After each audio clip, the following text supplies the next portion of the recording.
Now, as a physical therapist, I've worked with many patients that have gone through a knee surgery, like a knee replacement, and they're wanting to know how to get back to squatting, how to get back to more advanced level exercises where they have to stand and actually put load and bend through the knee.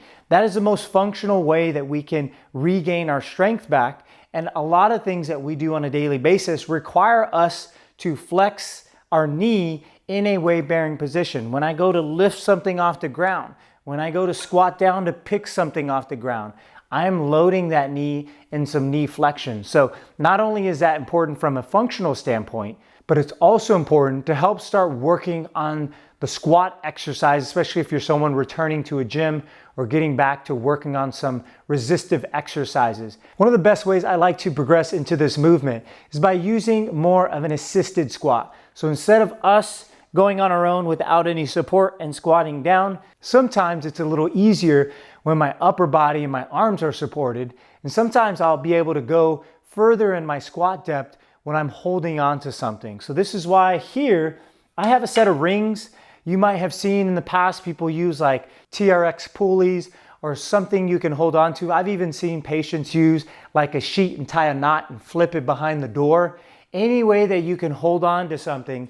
Essentially what you're going to do is you're going to hold on to something that's sturdy, and that's going to allow you to really control how far you want to go into the squat. Now notice as I load into the squat, it's going to require me to bend my knee further, and that's why this is a great way to start to progress you with this exercise, because now I can control how much load and bend I want through the knee.